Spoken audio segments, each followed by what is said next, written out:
자동차 쪽에 관심이 있으신 분들이라면 이런 단어가 꽤 익숙하실 겁니다. 바로 GT라는 단어인데요. 그렇다는 이 GT는 무엇을 의미할까요? GT란 영어로는 그랜드 투어러, 이탈리아어로는 그란 투리스모의 약자로 장거리를 고속으로 안락하게 운행할 수 있으면서도 넉넉한 공간과 고급 편의 장비를 겸비한 호화로운 고성능 자동차로 요약할 수 있습니다. 즉, 자동차로 부릴 수 있는 사치의 끝판왕급이라고 보시면 되겠습니다. 요즘에는 너도나도 이 GT라는 단어를 남발하면서 그 가치가 퇴색된 면이 없잖아 있지만 정통성 있는 GT가 되기 위해서는 몇 가지 요구 사항들을 충족해줘야 합니다. 먼저 요구되는 것은 큰 차체입니다. 정통 GT는 큰 차체가 주는 넉넉한 실내 공간 및 트렁크 공간, 그리고 안정적인 고속 항속 주행이 가능하면서도 안락한 승차감까지 함께 제공해야 하기 때문입니다. 그래서 전형적인 GT에 해당하는 차종들은 대체로 차체 길이 4m 중후반대인 대형 쿠페의 모습을 하고 있습니다. 또한 기본적으로 2인승 좌석보다는 4인승 좌석을 적용하는 것이 일반적이며 골프백을 최소 1개 수납 가능한 트렁크 용량을 확보하는 것이 일반적입니다. 다음으로는 고성능 엔진인데요. GT는 일반적인 승용차보다 훨씬 높은 속도로 항속 주행이 가능해야 합니다. 그렇다는 것은 일반 승용차와는 차원이 다른 수준의 고성능 엔진을 필요로 하는데요. 그래서 과거의 GT들은 당대의 가장 강력한 스포츠카에 사용되었던 고성능 엔진들을 그대로 사용했었습니다. 이 때문에 과거에는 V형 12기통 엔진을 탑재한 차만을 GT로 치는 경향도 있었을 정도였습니다. 물론 지금은 내연기관의 성능이 과거와는 비교도 할 수 없을 정도로 좋아지는 바람에 V8, 심지어 그보다 더 작은 V6 엔진으로도 GT에 적합한 성능을 제공할 수 있게 되었지만요. 그리고 마지막으로 아름다운 외관과 호화로운 실내입니다. GT의 전통은 과거 귀족들의 장거리 여행에 사용되었던 마차 문화에 기반을 두고 있습니다. 그래서 정통 GT들은 과거에는 스포츠카 제조사가 셰시와 엔진을 만들고 외관과 인테리어는 전문화된 카로체리아 혹은 코치빌더에게 맡겨서 완성했습니다. 즉 제대로 된 GT란 안락함과 힘, 그리고 아름다움의 삼위일체라고 할 수 있습니다. 특히 1960년대에서 70년대는 그야말로 GT의 전성시대라고 할 수 있었는데요. 이번 시간에는 이 시기에 등장했던 진정한 귀족의 자동차, 세계의 고전 명작 GT들을 둘러보겠습니다. 페라리의 250 시리즈는 빼어난 성능과 아름다움을 겸비하여 역대 페라리들 중에서도 최고의 걸작으로 손꼽힙니다. 그 중에서도 250 GT는 페라리의 첫 4인승 GT 모델로 250 시리즈의 우수한 기본 설계를 바탕으로 했습니다. 이후형 GT는 GT에게 요구되는 우아하고 매혹적인 외관이 돋보입니다.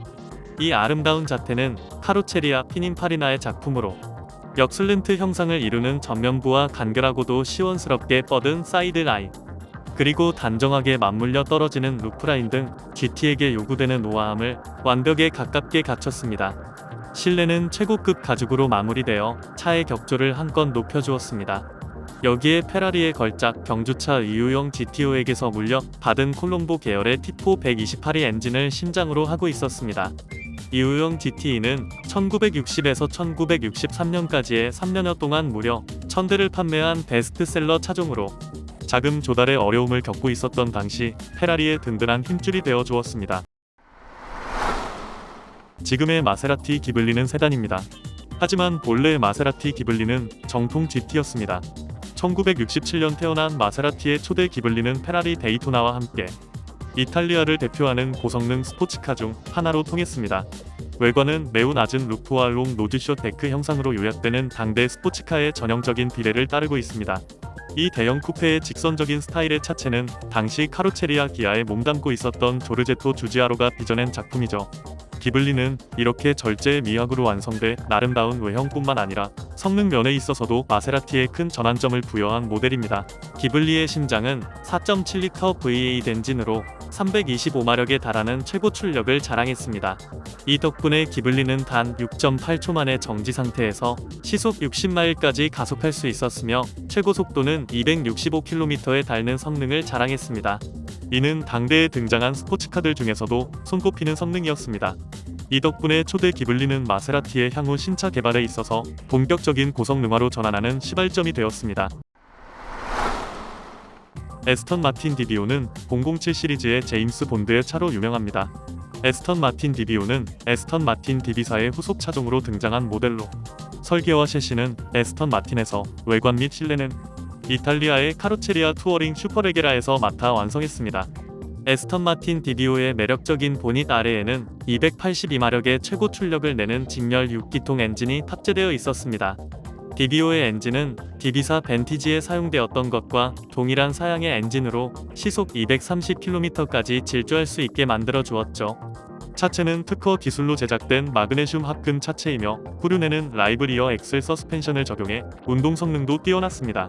에스턴 마틴의 고성능 GT카 DB5는 투어링 슈퍼레게라가 빚어낸 아름다운 외관과 007 시리즈의 상징과도 같은 존재로 지금까지도 회자되고 있습니다.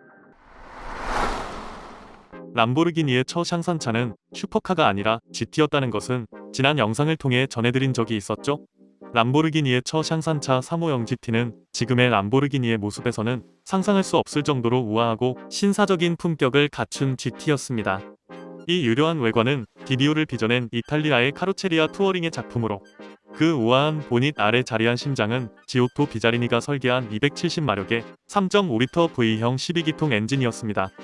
이 엔진 덕분에 350 GT는 정지 상태에서 시속 100km까지 6.8초 만에 가속할 수 있었고 최고 속도는 시속 250km에 달하는 성능을 자랑했습니다. 여기에 튼튼한 튜브 프레임 셰시와 코일 스프링 댐퍼가 적용된 4개의 독립식 서스펜션으로 우수한 승차감과 핸들링을 제공했죠. 람보르기니의 첫 작품 350 GT는 뛰어난 성능과 아름다움으로 람보르기니 역사의 첫 페이지를 장식하게 됩니다. 세계 최초의 걸링 도어를 적용한 자동차로 알려진 메르세데스 벤츠의 300SL은 지금의 AMG GT나 S클래스 쿠페 못지않은 당대 가장 아름답고 고급스러운 GT 중 하나였습니다. 1955년 처음 시장에 등장한 이 차는 300SL은 본래 경주용 자동차로 처음 만들어진 모델이지만 이후 도로주행용 모델로 일천대 한정으로 양산되기 시작했습니다. 경주용 자동차를 바탕으로 한 만큼 성능 역시 당대 최강을 자랑했습니다. 300SL의 길다란 보닛에 실린 3.0L 6기통 엔진은 215마력의 최고 출력과 28.0kg 포스미터의 최대 토크를 발휘하여 최고 시속 260km의 속도로 질주할 수 있게 해주었죠. 특히 레이스를 위해 만들어진 알루미늄 보디와 항공 기술을 접목한 튜브 스페이스 프레임을 사용했는데요. 이것이 바로 300SL이 걸링도어를 채택하게 된 이유입니다. 차대 강성을 위해 차체의 중간 높이까지 프레임이 가로지르고 있었기 때문에 일반적인 도어로는 타고 내릴 수가 없었던 것입니다. 하지만 걸링도어를 채택함으로써 이 문제를 해결한 것입니다. 즉, 걸링도어는 멋으로 만든 것이 아닌 승하차성을 개선하기 위해 동원한 일종의 궁여지책이었던 것이었습니다.